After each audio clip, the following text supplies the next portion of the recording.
La respuesta del gobierno al juicio político al presidente de la República en la Asamblea Nacional. En la Asamblea hoy ya no se debate ni se aplica el respeto a la Constitución, a la Ley Orgánica de la Función Legislativa. Se decidió ayer avanzar con el juicio político de manera inmediata, con 88 votos, simplemente sin avalar ningún informe, nada, únicamente hubo los 88 votos y se da paso a la continuidad de este juicio político. Decía quien habla esta mañana que claro, les faltan solo 4 votos, y lo digo personalmente, ojalá lo consigan, los 4 votos, para que se vayan más rápido a la casa, los 137. Esa es la realidad, que consigan rápidamente los 4 votos y se vayan a la casa. Ojalá estén conscientes, parte de la izquierda democrática, parte de Pachacuti, el Partido Social Correísta, el PSC, perdón, el Partido Social Cristiano y UNES, que estén conscientes de que se van a ir. Frente a este ambiente, ¿cuál es la respuesta del gobierno a la continuidad de este juicio, doctor Mario Cubi? Miguel, muy buenos días, siempre un gusto poder compartir y buenos días de los que escuchan el programa. Bueno, en efecto, y aunque pueda parecer algo repetitivo, creo que es importante reforzar con la audiencia lo que usted mencionaba, y es que estamos ante un proceso absolutamente ilegítimo, sin pruebas, sin fundamentos, en el que ni siquiera los acusadores durante la etapa de 10 días lograron presentar una sola prueba, una, que vincule al presidente de la República a un supuesto peculado.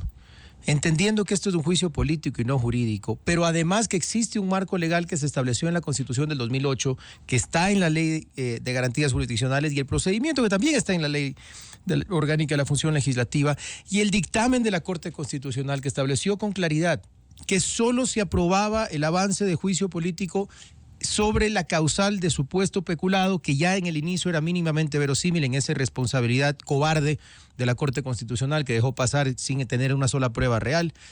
Pasó, llegó a la Asamblea, y durante los 10 días en que varios estuvimos en defensa jurídica del presidente se demostró con documentos, se demostró con la verdad, se demostró con derecho que primero la gran mayoría, todos los argumentos que presentaron eran falsos completos. Y para dar un ejemplo sencillo que ha estado sonando en redes en estos días, hablaban que se votó, por ejemplo, al almirante Estupiñán por haber puesto una denuncia. Falso, demostrado documentalmente. A Estupiñán se lo destituye el 9 de marzo porque no fue a diferentes sesiones de directorios, porque no presentó informes de gerencia, y después manda una carta, supuesta denuncia, manda una carta donde pide una reunión el 22 de marzo. Este es solo para dar un ejemplo que documentalmente se demostró que es falso todo lo que dijeron estos señores asambleístas, para ser respetuoso de la institución más que nada, que después de eso se va a la Comisión de Fiscalización, que cumpliendo el procedimiento legal que la Corte Constitucional exigió, debía emitir su informe. Lo emite, tal como manda la Ley de la Función Legislativa. Y luego, en una especie de invento, por un supuesto vacío, mandan al Pleno para que ayer apruebe continuar el juicio, pero no hay informe. Entonces, la primera pregunta es, ¿sobre qué se debe defender el presidente de la República? ¿Sobre la votación de 88 asambleístas? Porque informe no hay. Y cualquier cosa que metieron ayer en esa resolución escueta, desarrollada Dios sabrá dónde, no es el informe de la Comisión de Fiscalización, que es lo único que legalmente funciona para repartir a los asambleístas en la votación. Entonces ya estamos ante un proceso completamente, además de ilegítimo porque nació sin pruebas y sin fundamentos, ahora ilegal porque está rompiendo el procedimiento. Sin embargo, ya entrando a lo político, también es importante mencionar, primero, recordemos un poco la historia de cómo avanzó esta mamarrachada desde enero, en que empezó con una acusación supuesta de traición a la patria. Como se dieron cuenta que no se podía ir por ese lado, se inventaron la comisión por omisión. Cuando se dieron cuenta que eso no funcionaba, que por cierto, esa la firmaron inicialmente, y esto es importante recordarlo para lo político, 104, cuando no había consecuencias realmente fuertes, no había una reacción o efecto jurídico. 104 firmaron el primer informe burdo. A los 3 días muchos se arrepentían. Y cuando ya era hora de firmar el de adeveras, cuando era la solicitud de juicio político, firmaron 59. De 104 a 59 cuando era falso real.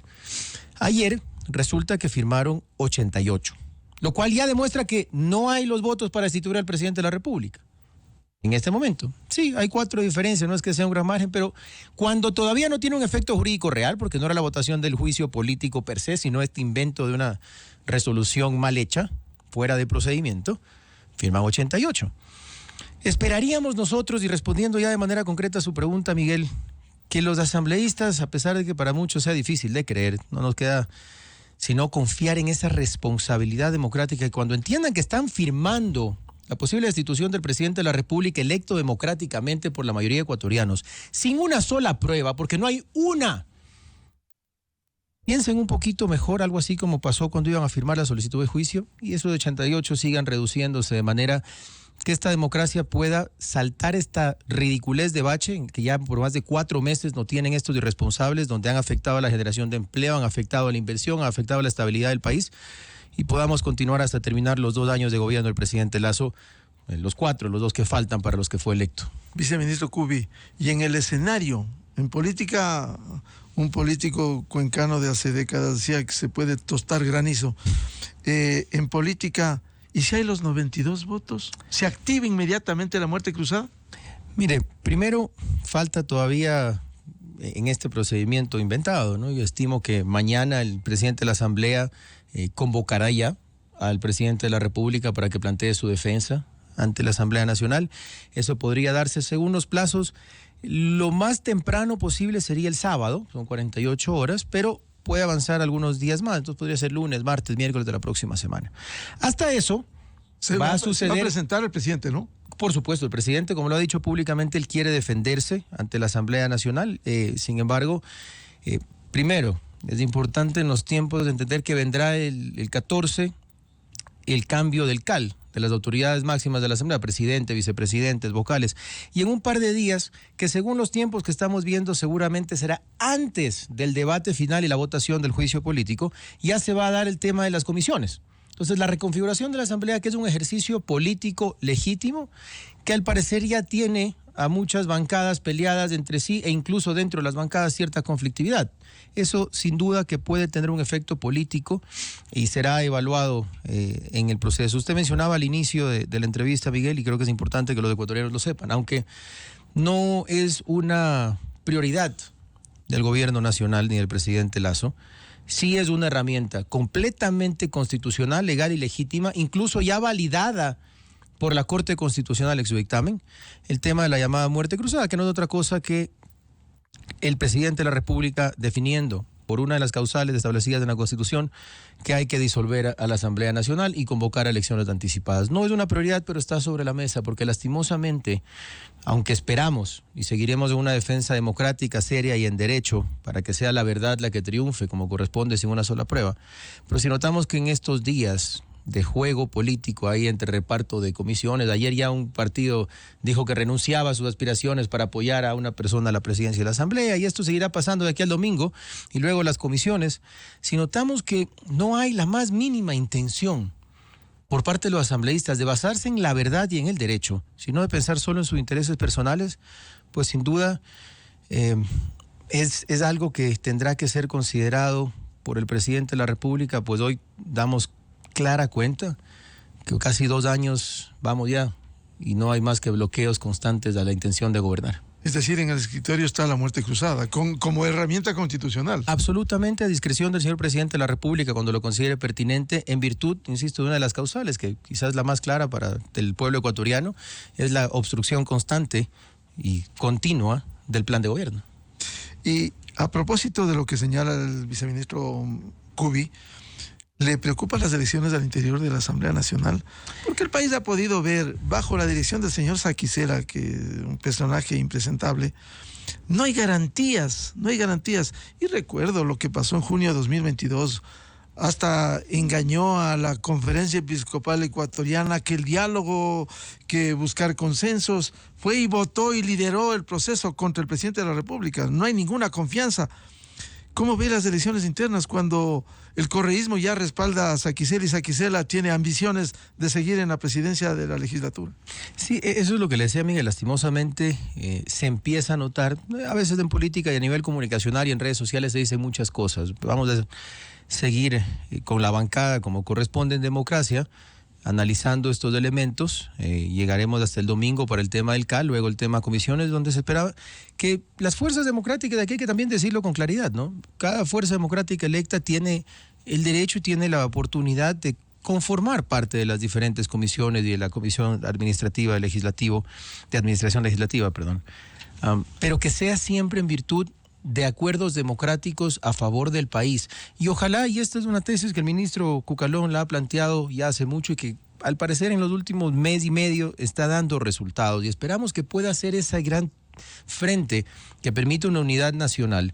Y es, en lugar de pensar en grandes alianzas políticas que lastimosamente, aunque son positivas y necesarias en una democracia sólida, parecería que hoy son complejas, al menos generar unidad en virtud de temas, como por ejemplo hoy la seguridad. Tenemos el debate de las enmiendas a la Constitución por apoyo de Fuerzas Armadas a la Policía Nacional. Tenemos la reforma a la Ley de Garantías Jurisdiccionales que busca que dejen de abusar los jueces corruptos de los habeas corpus, que dejen de abusar de las acciones de protección, de las medidas cautelares. Y hace poco se presentaron también la reforma del Código Orgánico Integral Penal. Ahí vimos de todas las funciones del Estado finalmente unidad por temas puntuales, y en la Asamblea el primer debate por el tema de la reforma de Fuerzas Armadas también se logró con la mayoría de votos. Entonces, esperamos con esta experiencia poder tener una negociación legítima y sobre la mesa en el proceso de las nuevas autoridades legislativas y de las comisiones, pero sin duda que lo vemos los últimos días con algo de sana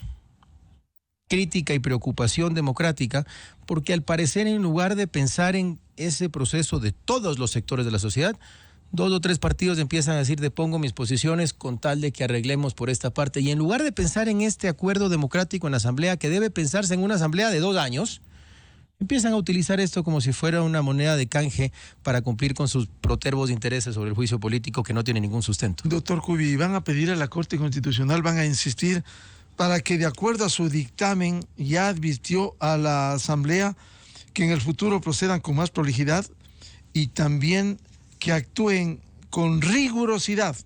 Ese fue el dictamen. Además, llamó esto a un procedimiento agravado. Ojalá la Corte, lastimosamente, y aquí lo digo... ¿Ustedes van a insistir para que la Corte... Por supuesto. Es que es su obligación. En la Ley Orgánica de Garantías Jurisdiccionales es obligación de la Corte Constitucional. Absolutamente. Particularmente el numeral 4, cuando habla de sentencias, de dictámenes de la propia Corte. Y de oficio, dice. De oficio. Y de paso nosotros ya solicitamos este seguimiento por escrito. Insistiremos esta semana. Digamos que vamos a darle el beneficio de la duda a la Corte, porque hasta el día de ayer todavía veníamos en procesos orales, en el proceso en el que la comisión hace el informe, y el informe estaba acorde a derecho. Cuando deciden no aceptar el informe, convocan y llega esa resolución incumple el dictamen de la Corte, y esperaríamos que la Corte actúe en derecho, en sus funciones, que no significa, para aquellos que empiezan a decir que la propia Corte dijo que no debe intervenir en el proceso, pero no debe intervenir en el proceso político. Lo dice clarito la Corte en la sentencia: no se involucrará en el proceso de determinación de responsabilidad política. Pero esto es procedimiento legal que han roto. Es la ley la que han roto, y por lo tanto sí le compete a la Corte Constitucional y podría intervenir para, primero, exigir que se tomen correctivos y se cumpla lo que dice la ley dentro del proceso de juicio político. Y si no se cumple, podría inclusive, en virtud de lo que dice la ley y el precedente que ya tuvimos en el caso de los consejeros de participación ciudadana que no respetaron, incluso llegar a la destitución y posibles posteriores sanciones a los asambleístas que no entiendan que esto, aunque es un proceso político, tiene reglas jurídicas que cumplir. Pero eso implica cumplir la Constitución, cumplir el mandato de la Ley de Garantías Constitucionales y no actuar con cobardía y tal vez pronunciarse después de los hechos consumados. Esperemos que la Corte Constitucional esté a la altura de la historia, porque hay que recordar, es el primer proceso de juicio político contra un presidente en casi 90 años y el primero en la historia desde que se aprobó la Constitución del 2008, la Ley de Garantías Jurisdiccionales, y donde la Corte Constitucional tiene esta potestad. Por lo tanto, esperaríamos que sea su prioridad en virtud de la afectación al proceso democrático que esto podría significar. Bien, al señor viceministro de Gobierno, doctor Mario Cubi, gracias a la presencia en la revista de Opinión Democracia, Buscando la Verdad, esta mañana, a propósito del juicio político que continúa en la Asamblea Nacional. Doctor Cubi, muy amable. Muchas gracias, Miguel, siempre a las órdenes. Un excelente día. Muy buen día. 8 de la mañana en el territorio continental ecuatoriano.